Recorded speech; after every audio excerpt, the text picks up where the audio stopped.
কে কে তুই 4 গুণে 40। আচ্ছা, ওরে বাবা, আর মাত্র 40 দিন বাকি। আর 40 দিন পরই গ্রামে ভয়ঙ্কর বৃষ্টি আসবে। তারপর নদী ফুলে ফেঁপে বন্যায় সব ভেসে যাবে। আরে বাবা রে!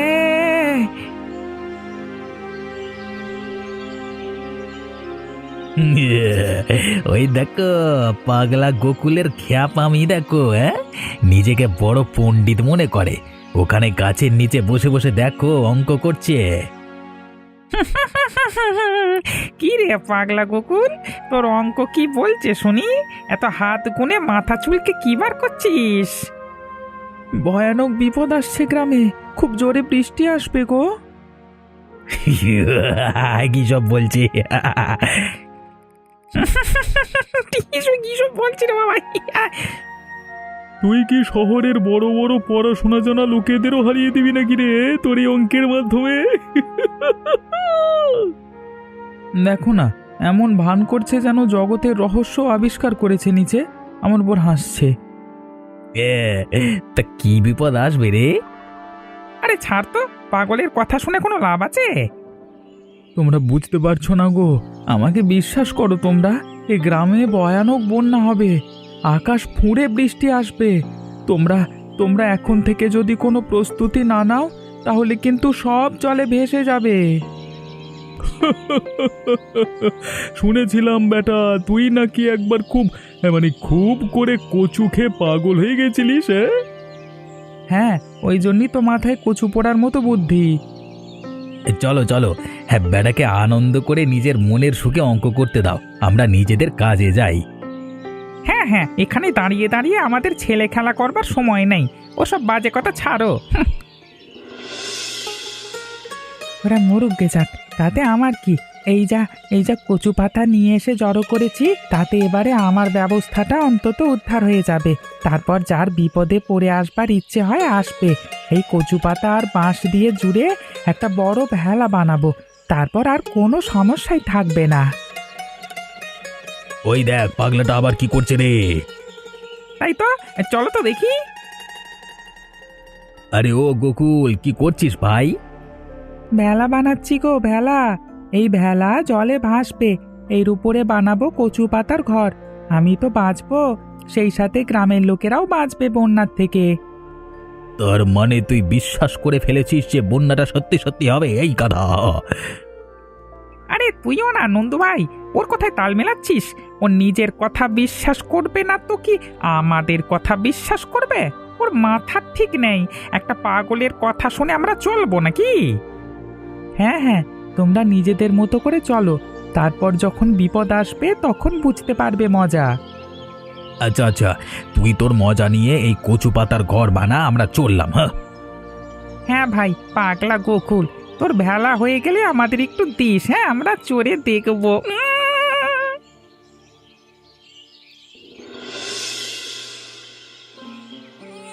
আহা, কাঁদে না বাবা, কাঁদে না। দেখ, আমরা এসে গেছি নতুন জায়গায়।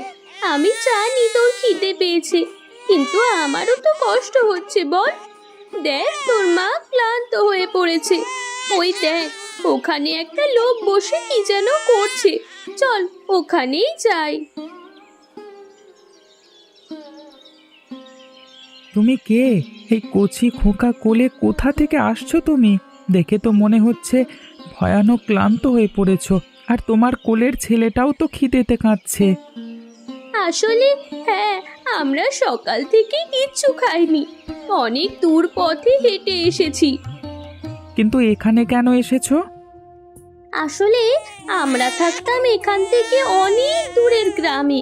আমার স্বামী মারা গেছে অকালে, আর গ্রামের লোকেরা আমাদের তাড়িয়ে দিয়ে সব জায়গা হাতিয়ে নিয়েছে। তাই বাধ্য হয়ে গ্রাম ছেড়ে চলে আসতে হয়েছে। ওখানে ফিরে যাওয়ার আর কোনো উপায় নেই। এদিকে আমাদের থাকারও কোনো জায়গা নেই, তাই ঘুরতে ঘুরতে এখানে চলে এসেছি।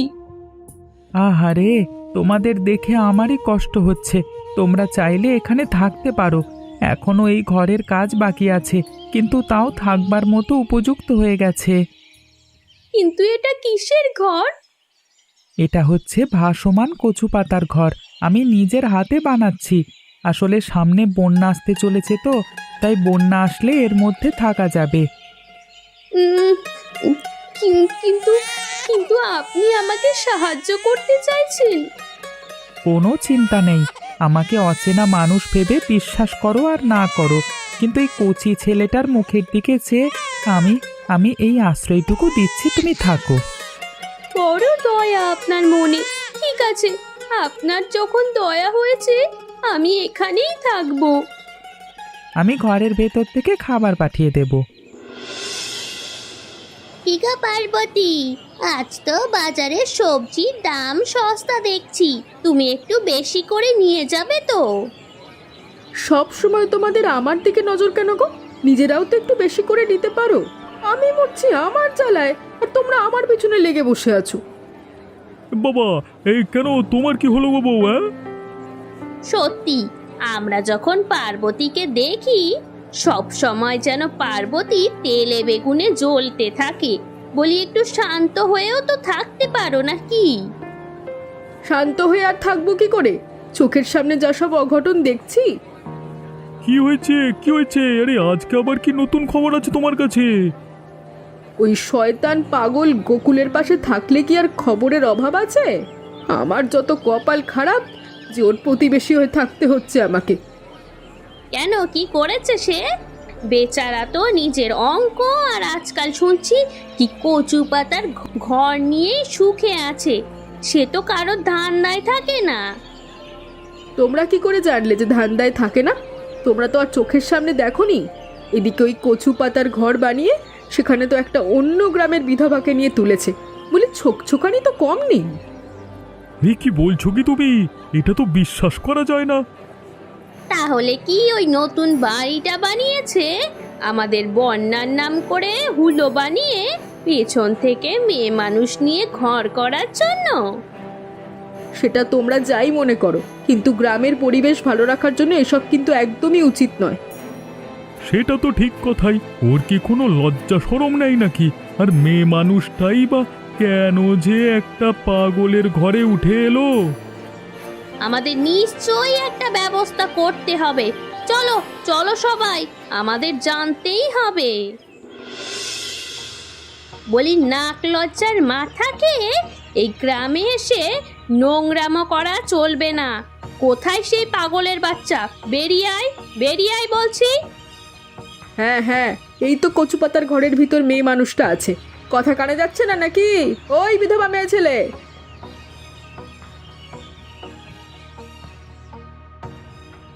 নিজের স্বামীকে মেরে পাগলের ঘর গোছাতে এসছিস? নিজের গ্রামে এই চরিত্রের জন্যই তো জায়গা হয়নি, সেজন্য আমাদের গ্রামকে খারাপ করতে এসছিস তুই? আহ, তোমরা কি কথা বলছো কাকে? ও একজন অসহায় মেয়ে, অন্য গ্রাম থেকে এসে এখানে রাস্তায় ঘুরে ঘুরে কষ্ট পাচ্ছিল ওই ওই ওই কচি খোঁকাটাকে নিয়ে। তাই ওই বাচ্চাটাকে বাঁচানোর জন্যই আমি এখানে থাকতে দিয়েছি। আমি তো কোনো ভুল করিনি। ঠিক ভুল কি বোঝো তুমি, পাগল মানুষ? আর তোর লজ্জা নেই রে মেয়ে ছেলে? তুই এই পাগলটার সাথে ঘর করতে এসেছিস?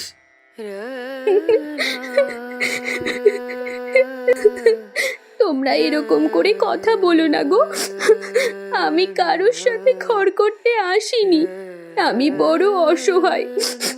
আমি নিজেও এখানে থাকতে চাইনি, কিন্তু আমার খোকাটা মরে যেত। যদি আমি এখানে না আশ্রয় নিতাম, আমার সত্যি খোকাটা মারা যেত। তোমরা এরকম পাষাণ কেন গো? যখন ও রাস্তায় ঘুরে ঘুরে কষ্ট পাচ্ছিল তখন তো কেউ ওকে সাহায্য করনি, বা ওর খোকাটাকে একটু দুধ জলও দাওনি। তাহলে এখন তোমাদের গায়ে ঝাল লাগছে কেন? দেখেছো ওই পাগল কিরকম ভালো ভালো কথা বলছে এখন? কেন, তোর অঙ্ক এখন সব বন্যার জলে ভেসে গেল নাকি? ওগুলোকে না ছিনালি বলে রে। ভেতরে ভেতরে নোংরামো ভরে রেখেছে, আর আমাদের চোখে পাগল সেজে ঘুরে বেড়ায়। আমাকে ক্ষমা করে দিন, আমার জন্য ওনাকে কিছু বলবেন না। আপনারা বিশ্বাস করুন, আমি আমি মানে আমার খোকাটা একটু ঠিক হয়ে উঠলেই আমি চলে যাব। আপনাদের কথা দিচ্ছি। ভাগো বলছি এখান থেকে, ভাগো। আমি পাগল না, তোমরা পাগল। উল্টোপাল্টা কথা বলতে এসেছে এখানে। একদম উল্টোপাল্টা কথা বলবে না বলে দিচ্ছি। আমি তোমাদের খাই না পড়ি যে আমি তোমাদের কথায় চলবো? তোমরা এখানে স্কুল বাড়ি খুলে বসোনি যে আমাকে তোমাদের কাছে শিক্ষা নিতে যেতে হবে। যত সব। ও ওরে বাবা রে, পাগল তো তেড়ে আসছে রে। পালাও পালাও, কামড়ে দেবে কামড়ে দেবে। আর শোনো তুমি, আমাদের গ্রামের লোকজন হচ্ছে 1 নম্বরের স্বার্থপরের জাত। ওরা যা বলবে একদম ওদের কথায় কান দেবে না। তুমি নিজের কাজ করো। বন্যা আসতে আর বেশি দিন বাকি নেই। আমাদের সব কিছু গুছিয়ে নিতে হবে। মাত্র 25 দিন বাকি। 25টা দিন কষ্ট করে নাও, তারপর দেখবে ওই শয়তানদের দল আমাদের পায়ে এসে পড়বে। তখন দেখাবো মজা। আচ্ছা, একটা কথা বলবো আপনাকে, মানে একটা কথা জিজ্ঞাসা করব। হ্যাঁ বলো, কি বলবে? আপনি কি সত্যি সত্যি পাগল, না মানে গ্রামের লোকেদের দিকে তেড়ে গেলেন? আমার কিন্তু দেখে বেশ হাসি পাচ্ছিল। আরে বাবা, গ্রামের লোকে তো তাই বলে। আর তাছাড়া পাগলই হই বা যাই হই, আমি অঙ্ক করতে জানি। আকাশ দেখে বা বাতাসের গতিবেগ বুঝে বলে দিতে পারি পরিবেশ এখন কেমন আছে বা কোন দিকে যাবে। নদীর জল দেখে আমি বুঝতে পারি বন্যা আসবে নাকি খরা হবে। তাহলে তো আপনি পাগল নন, আপনি শহরে অনেক উচ্চ শিক্ষিত মানুষদের থেকেও বেশি জ্ঞানী। নিজের জ্ঞান কখনো আমি লোকের কাছে জাহির করি না। তা লোকে যা ভাবে ভাবুক, আমার কিছু যায় আসে না। আপনার কি মনে হয় বন্যাটা সত্যি আসবে? তা নিয়ে কোনো সন্দেহ নেই। তাহলে তো সবার অনেক ক্ষতি হবে। তবে ওরা আপনার মর্যাদা ঠিক বুঝতে পারবে একদিন, আমি জানি। হ্যাঁ, সেসব কথা আমি ভাবি না। তবে বন্যার পর সবাই বুঝতে পারবে নিজেদের ভুল, সেটা আমি বেশ ভালো করেই বুঝতে পারছি। তবে কালকে থেকে কিন্তু তুমি আমাকে মন দিয়ে সাহায্য করবে। আসলে আমি নিজে একটা সহকারী খুঁজছিলাম, তাই ওপরওয়ালা তোমাকে পাঠিয়ে দিয়েছে। ওই ঘরটা তৈরি করে ফেলতে পারলেই তো আমরা বেঁচে যাব। হ্যাঁ হ্যাঁ, তখন দেখবে যে গ্রামের বিপদে পড়ে অনেক মানুষ এসে সেখানে জুটেছে। যারা তোমাকে এখন অপমান করে গেল, তারাও দেখবে নিজের নাক লজ্জার মাথা খেয়ে প্রাণের দায়ে এসে জুটবে ওখানে। যাই হোক, এখন খাওয়া দাওয়া করে নিন। কাল সকাল থেকে আমরা কাজে লেগে যাব। ওটা তৈরি করে ফেলতে হবে তো। ভাই, আকাশের যা অবস্থা, এ তো দেখছি এমনি এমনি থামবে না। হ্যাঁ, আমি নিজের চোখে দেখে এসেছি খানিকক্ষণ আগে যে নদী ভীষণভাবে ফুলে উঠেছে। আমি জন্মেও নদীকে এত বড় হয়ে ফুলতে দেখিনি। তার মানে তো নদী এবারে গ্রামের মধ্যে আছড়ে পড়বে। এমনিতেই বৃষ্টিতে আমাদের চারিদিকে জল জমতে শুরু করে দিয়েছে। এবার আমাদের ঘরদোর সব ভেসে যাবে মনে হচ্ছে তো। পাগল ঠিক কথাই বলেছিল দেখছি। ঘরদোরের কথা ছাড়ো, নিজেরা বাঁচবো কিনা সেটাই তো বুঝতে পারছি না। কিন্তু দেখো, ওরা নিশ্চিন্তে এখনো ঘরের ভেতরে আছে। দেখেছো ওদের অবস্থা, কেমন সবাই বিপদের মধ্যে পড়েছে। আমি বলেছিলাম বন্যা আসবে, তখন কেউ আমার কথা শুনল না। সন্ধ্যার মধ্যে নদীর জল গ্রামে পৌঁছে যাবে, তখন গ্রাম ডুবে যাবে। তাই এখন আর আমাদের বেশি ভাবনা চিন্তা করবার সময় নেই। তাড়াতাড়ি করে ভেলা জলে ভাসাও। চলো চলো, আমি ধরছি। ওদিকে দেখেছো লোকজনের অবস্থা? পুরো গ্রামটা যে ডুবে গেছে। আমি তখনই সবাইকে সতর্ক করেছিলাম, যদি আমার কথা শুনে সবাই সাবধান হতো তাহলে এই দিনটা দেখতে হতো না। ওই দেখো, ওখানে সবাই মানুষগুলো কেমন কষ্ট করে হাবুডুবু খাচ্ছে। মনে হচ্ছে ওদের ঘর দুয়ার সব ভেসে গেছে। শুধু ওদের কেন, গ্রামের আর কারোর কোনো কিছুই বেঁচে নেই। কিন্তু তুমি তো বলেছিলে ওদের সাহায্য করবে। আমাদের এখন ওদের সাহায্য করা উচিত। তাহলে আমাকে সাহায্য করো একটু, ভেলাটাকে ওদিকে নিয়ে যাই আমরা।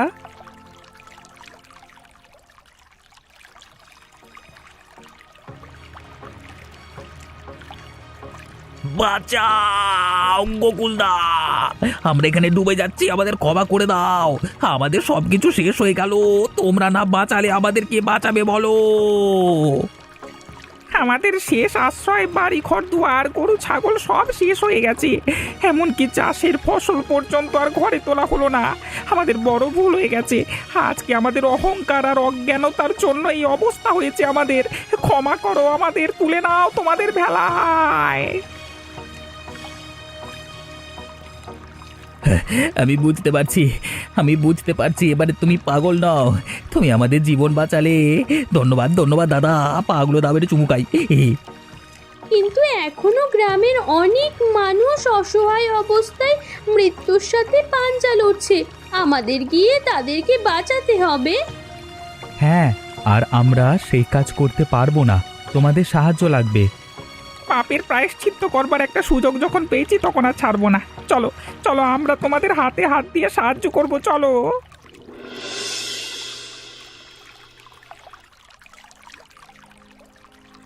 বাঁচাও, আমাদের সর্বস্ব শেষ হয়ে গেছে, বাঁচাও।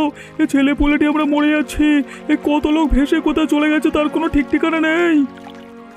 আমাদের ক্ষমা করে দাও ভাই, এ যাত্রায় আমাদের প্রাণে বাঁচাও ভাই।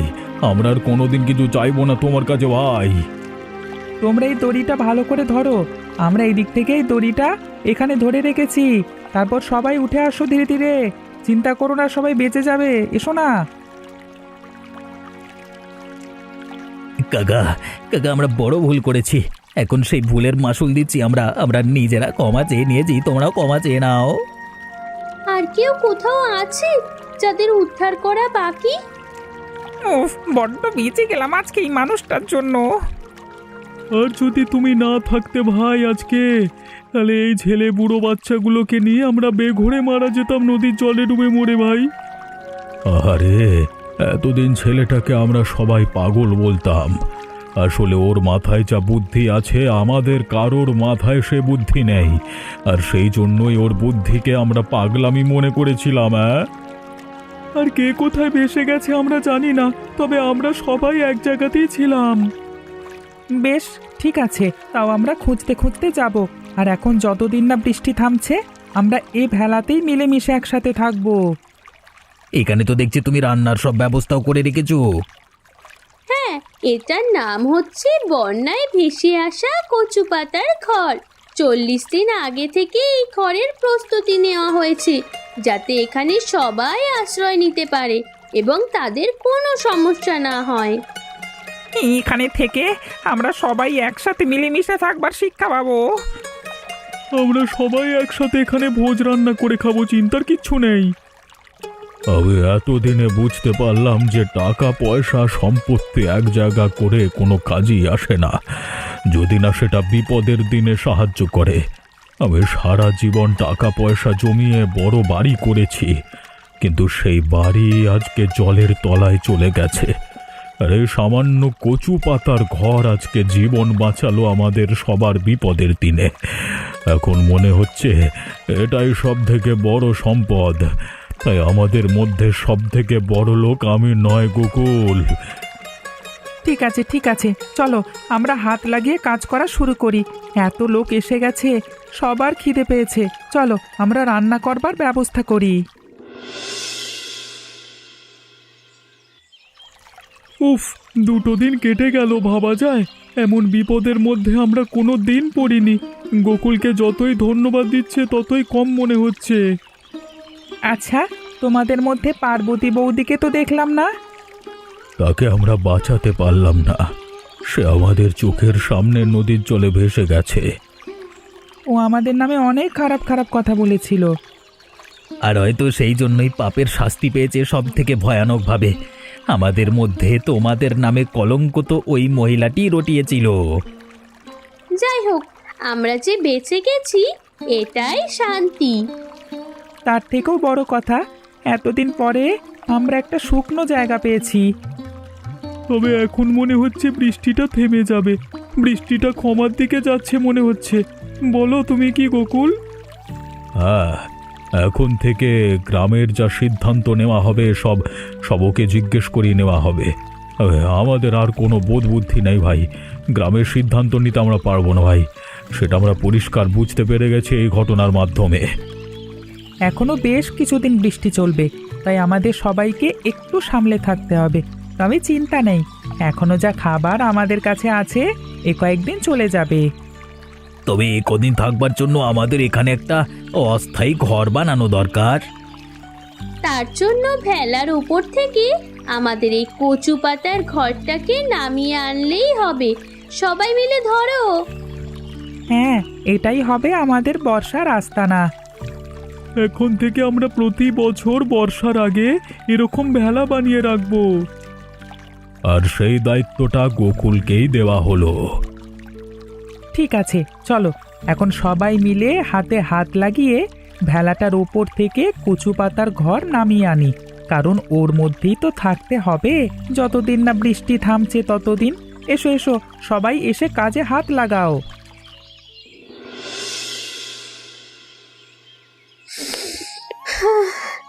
গ্রামের যা অবস্থা হয়েছিল তাতে মনে হয়নি যে গ্রাম আবার আগের রূপে আসতে পারে। তবে এই বিপদ এখন আর অনেক বছর আসবে না। এটা মনে হয় গ্রামের লোককে দেওয়ার জন্য ওপরওয়ালার একটা শিক্ষা ছিল। কালকে একটা কথা শুনেছিলাম তোমার নামে। আবার কি কথা? মোড়লবাবু বলছিলেন যে গ্রামে নতুন স্কুল বানানো হবে, সেখানে তোমাকে প্রধান শিক্ষক করা হবে, সেটাও অঙ্কের। সেই দায়িত্ব তোমাকে দিতে চাইছে সবাই। উনি বলেছিলেন যে গ্রামের সবাই তোমার কাছে ঋণী, আর এটাই ঋণ শোধ করার একমাত্র উপায়। আমি অঙ্ক করেই খুশি। আমি আর অন্য কিছু জিনিস ভাবতে চাই না। তবে আমাদের ভবিষ্যৎ সম্বন্ধেও ভাবতে হবে তো, সেটা কি তুমি ভাবতে চাও না? আহা, সেটা তো ভাবতেই হবে। আর তাছাড়া গ্রামের সবাই এখন চায় আমরা বিয়ে করে নতুন জীবন শুরু করি। তোমার তাতে মত আছে তো? আহা, তোমার কি মনে হয় আমি আপত্তি করব? পার্বতী বৌদিদের ঘরটা কেমন যেন খালি পড়ে আছে।